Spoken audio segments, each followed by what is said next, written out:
Hello. So I had a discussion on the boards today about my experiences with Pro Veterans Plumbing. There seems to be some confusion and some dispute exactly what happened, and I'm hoping to clear that up. Um, we had a water heater installed. We purchased a water heater. We hired Pro Veterans Plumbing to do the installation. They charged us $2,200, a little bit over $2,200, and sent one guy out with his helper and finished the job in 8 hours. And this is our communication with them. So first and foremost, we just let them know that the water heater was going to arrive on 8/2. Looks like the water heater will be here tomorrow. Then Omar, the V indicates Omar. Awesome, thank you. See you Thursday morning. We're still good for tomorrow morning. Yes, water heater is here in good condition. Great, we'll see you in the morning. En route to you. So this is on August 3rd at 8:03 a.m., August 3rd, 2023. So, told him I was ready and waiting. And then after that, it turned out that he left some minor stuff that needed to be done. So there was a big hole in the drywall. The insulation in that hole was missing. The pipes were kind of run funky, and the propane flexi pipe was stretched to its limit. It really just didn't look right. Mostly a bunch of odd minor things that needed to be fixed up. And when we were talking to him at the end of the job, he said he'd call us back the next day, which is no problem. Okay, I waited. He never called us back, and I kind of waited 4 days thinking he's going to get back to us. So if you could see here, it says August 7th, and never really gave us a heads up on what's going on. So I waited another 4 days, and we discovered some more problems on the installation. So the exhaust and intake pipes were reversed. This is the exhaust pipe. This should be venting out through the ceiling and roof outside, because it's got gases in here that you don't want in your workshop. And for some reason, this 90 was plugged in here, so it's now venting all that exhaust into my workshop.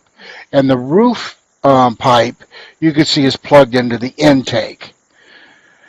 So I sent him some pictures letting him know. We're also getting this error 29. We couldn't figure out what's causing it. But the short story is, if you turn on one or two faucets, like the kitchen faucet and the laundry room faucet, the water heater works fine. But if you turn on a third faucet, or if you try to take a shower, the water heater gets an error 29 and shuts off in the middle of your shower. Quite annoying. Another picture of that, and some pictures from the book that actually show how it can be installed. These are small, so this whole picture you see here is what I sent to Jose, because Omar wouldn't respond to any of my communications. I tried calling him, I tried texting him, I left voicemails. He will not respond at all, completely ghosted me. So here's a closer look at some of the pictures that I sent him explaining the problem. And this is only like 8 days out. So I waited a little bit more, and then finally, by October 6th, I got fed up waiting for him to respond. Never did ever responded to me. So by October 6th, I went ahead and I disputed the charges on my credit card. And all of a sudden, the Jose contacted me, asking me why I disputed the charges. And I let him know that we had a couple of minor issues, a couple major issues. We're just wanting the plumber to call us back and take a look at them. So keep in mind, this is over 2 months after the installation. I still can't take a shower. The hot water keeps kicking out in the middle of my shower, and we can't run more than 2 faucets at once. I also have exhaust, carbon monoxide, and other exhausts pumping into my workshop and this Air 29 coming in, as well as here's some pictures of the installation job that he did. And I sent these to Jose just so he could see them. So this is an overview, a close-up of the drain pan and the propane pipe. Here's the water heater itself with the drain pan. And you can see here, the right side of the drain pan is higher than the left side. He didn't even try to level this. And you can see it a little bit better here.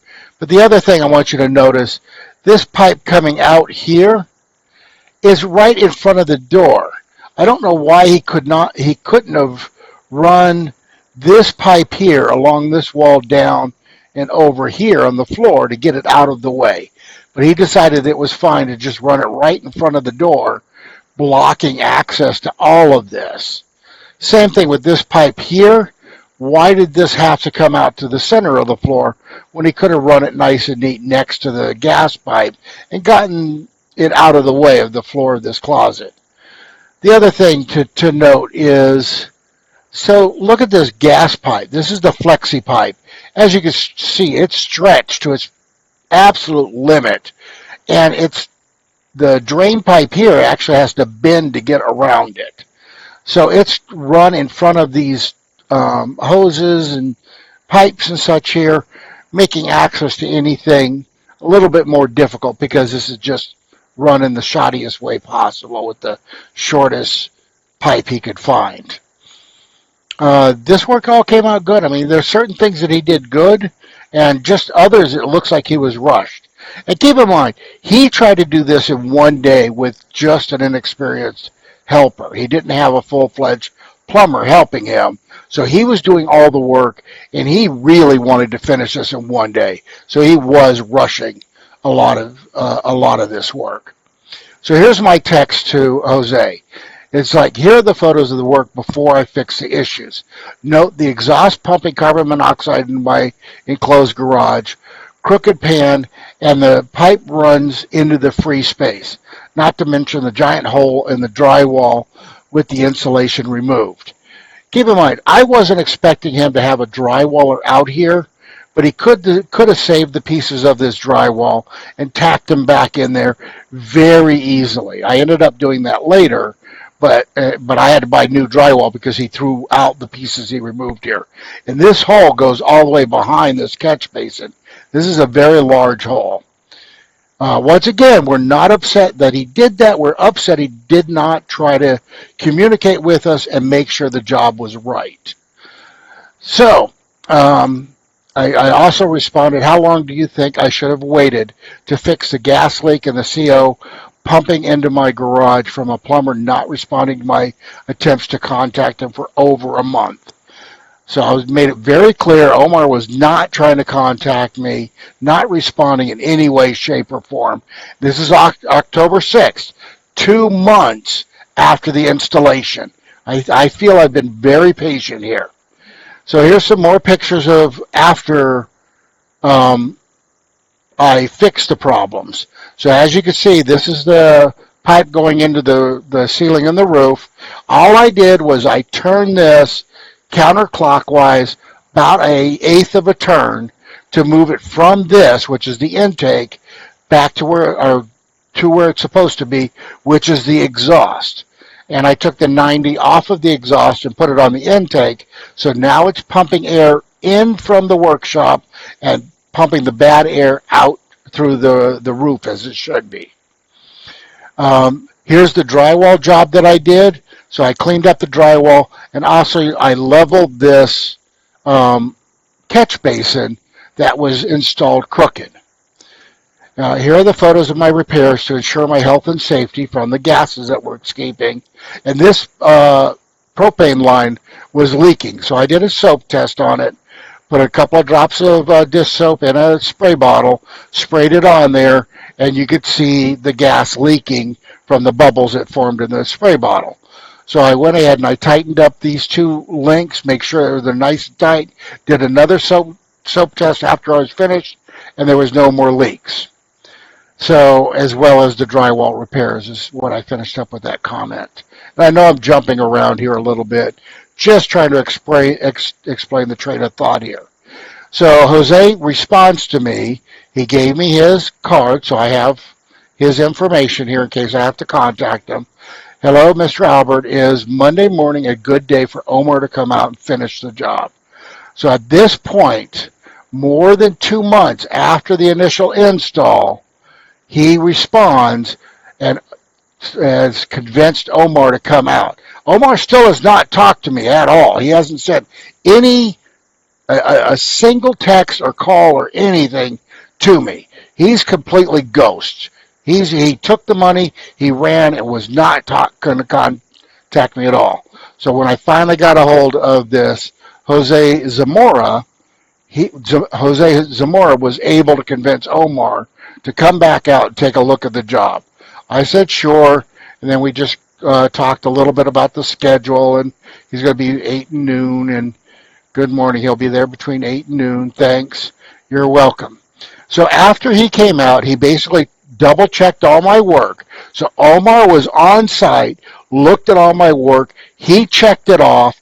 He added some caulking up on the roof that I had not gotten to yet when I had moved that exhaust pipe because I had just done it the day before he was scheduled to. I did it on the 6th before I talked to Jose Zamora. Jose Zamora contacted me and said he's going to get Omar back out. Omar came out just to double check all of the work that I did, made sure it met their standards. He did do some work. He put in a longer propane flexi pipe here, or gas flex pipe here, and double check some other stuff. But for the most part, all the work had been done. So I left him a message on October 24th because we were still having this error 29. And we had thought that was an issue with the water heater itself. And everything that we did, the water heater manufacturer sent me out a new PCB board. We switched out the board. They were very communicative with us and letting us know they were here to help us. And they really did. So we troubleshot everything. And finally, as a last-ditch effort, they told me to go ahead and take the unit apart and look inside. And so I took off the cover and I looked inside. And there's a screen here that is for the air intake. And when I pulled the screen out, I noticed that it was kind of tugging. And I ended up going up top to this 90 degree here after I installed it. Where is that 90? So this 90 degree here, I ended up popping that out and reached in there, and there was just a crap load of insulation down inside this tube. So I got my shop vac and I shoved it down in there, sucked out as much as I could, put my hand back in there, found a nail that was in there, and it looked like a roofing nail. So at some point in time when they were installing this exhaust here, they used the existing hole in the ceiling and the roof that the tank water heater had, but they pulled out the galvanized steel and put in this PVC. When they were pulling out the galvanized steel and putting in the PVC, that insulation, and you could still see it in some of these things. See this insulation on top? That insulation got in this hole here. I don't know if when they were pushing this pipe up through there, it caught some insulation and went down or what. But when I got in there, I ended up pulling that insulation out of here with the shop vac in my hands. Once we did that, after 2 months of troubleshooting, we finally tracked down the cause of the Error 29 issue that was shutting off the water heater. Blown-in insulation from the attic must have fallen in the air intake and exhaust opening on the top of the water heater while it was being installed. I had to use my shop vac to clean out the unit to get proper airflow. Ever since I did this one thing, it has worked perfectly. So it was not a problem with the unit itself. It was not a problem with the water heater. It had everything to do with that insulation that had fallen in the air intake and was blocking air. So this is almost 3 months after the install. We finally got it fixed where I could take showers and wash dishes again. And he confirmed, good morning, I'm glad it's working now, and I'll share that information with my tech, which I assume is Omar. Have a nice day. So that all finally ended on October 24th. My main complaint here is the 2 months, over 2 months, and Omar never once responded to me. After he left the job, I sent him a message right after that. We talked as he left in person. He didn't show back up, so I sent him a message 4 days later, and then again another 4 days after that. Still didn't get anything from him. Sent him a bunch of pictures just to let him know, hey, we're still kind of waiting for that, and didn't get a response from him. And I'll go look. This is the thread that I actually had with Omar. So it's a little bit clearer here. You could see that August 3rd, I definitely was there ready and available, and it was installed. August 7th, I sent him another email saying that we had minor issues. I really wish he would come out so we could clean them up. And then October 4th, I sent him another message that says, it looks like the exhaust and intake pipes were connected backwards on my water heater.